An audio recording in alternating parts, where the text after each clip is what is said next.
supporting the idea of intentional community for a long time.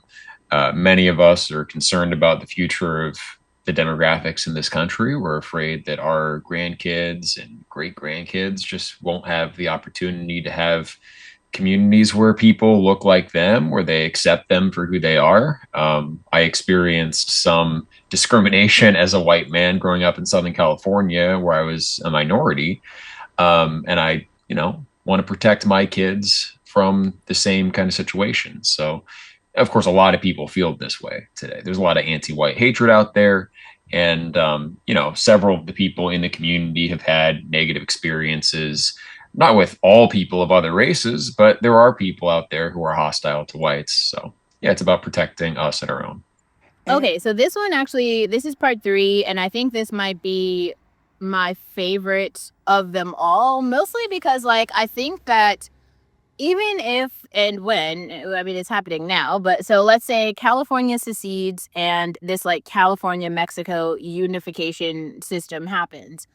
There's already quite a lot of Americans who are living in Mexico City. If you've never been to Mexico City, I would suggest you go and see it for yourself.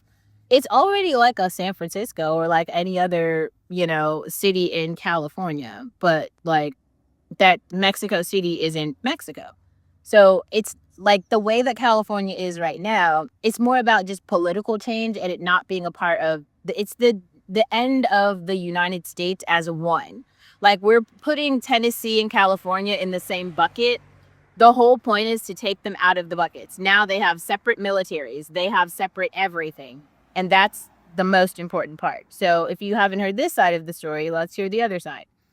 So this is the Covenant Nation, imagining the Bible Belt as a white ethnostate.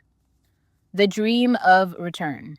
In the heart of many right-wing ideologues across the American South lies a fantasy, a purified homeland where whiteness, Christian doctrine, and rigid gender roles reign supreme.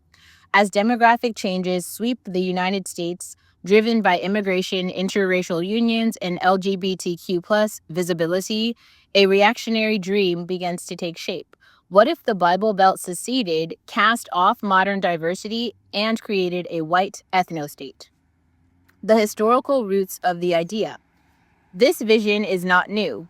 The Old South was a proto-ethnostate built on racial hierarchy, religious orthodoxy, and rigid patriarchy. Segregation, the one-drop rule, and the anti-miscegenation laws were all designed to serve racial purity.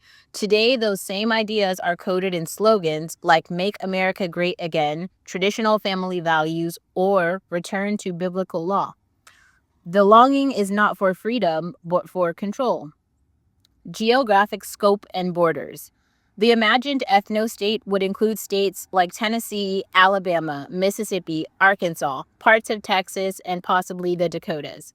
The state would close its borders, banning immigration from non-European countries, rejecting refugee programs, and stripping sanctuary policies. It would also implement strict residency laws echoing apartheid's passbooks or Jim Crow's local ordinances. This is not fiction. This is happening now.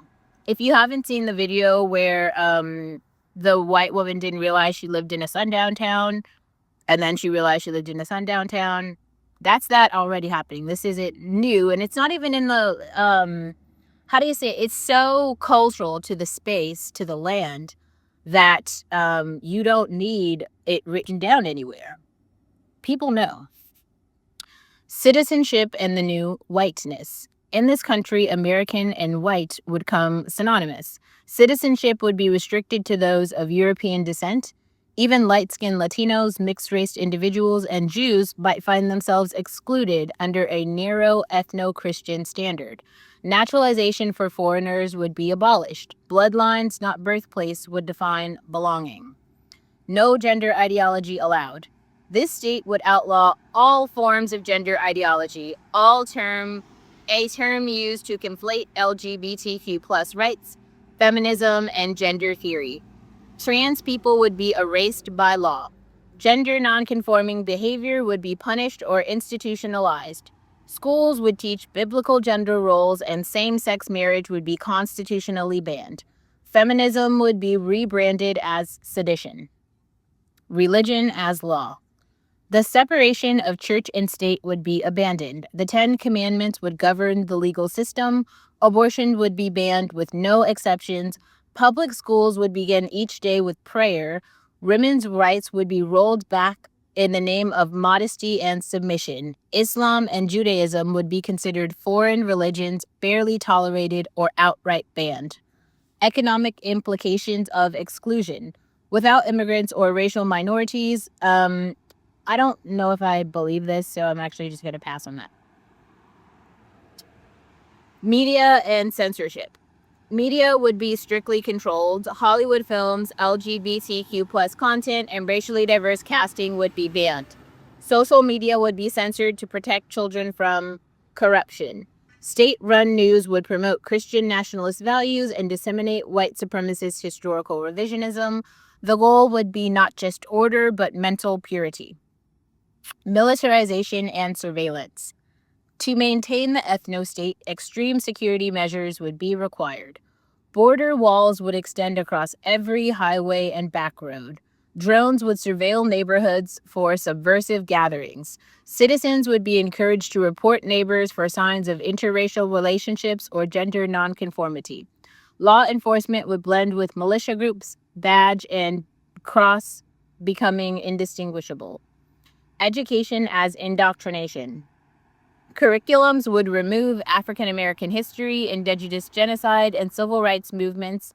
Instead, children would learn Anglo-Protestant heritage, biblical literalism, and colonial exceptionalism. Universities would be defunded unless they promote patriotic scholarship. Science education would be replaced with creationism and gender essentialism. Isolation on the global stage. This ethnostate would quickly become a pariah internationally. It would leave the UN, withdraw from trade agreements, and sanction LGBTQ plus friendly nations. Diplomacy would collapse. The only remaining allies might be other authoritarian regimes or rogue states bound together by shared bigotry and rejection of modernity. Resistance and rebellion. Not everyone would comply. Underground churches for queer Christians, hidden schools teaching real history, interracial couples forced into secrecy. Resistance would thrive, but it would come at a great cost. Surveillance, imprisonment, and death would become the price of dissent. A new civil rights movement would rise, but this time under much darker skies. Collapse from within. I don't know if I agree that this state would collapse.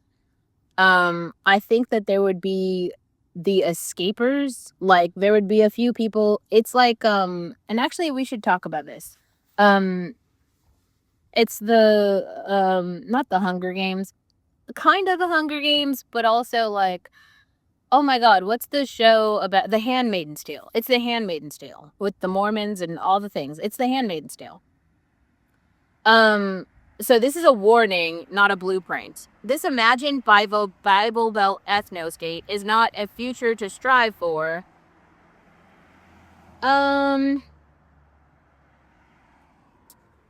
What I will say is that there are certain societies that are already functioning in this way. Those communities, I believe, especially right now, are going to grow and become more isolated. It is not for me or you to try to understand those societies or enter those societies, befriend people in those societies. The purpose is for us to understand that those societies exist. The reason that you want to understand that these societies exist, so you know who to avoid. You need to understand who your enemies are. If you don't even know who your enemies are, you can't survive, because then your enemy will just pretend to be your friend and kill you. Obviously, what? Anyway, okay. Hello, my name is Olivia. Welcome to my channel. I like to sit around at coffee shops or at the beach and talk shit.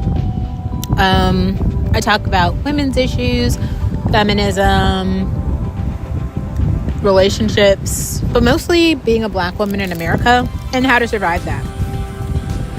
Politically, I'm moderate, even though that seems hard for people to believe.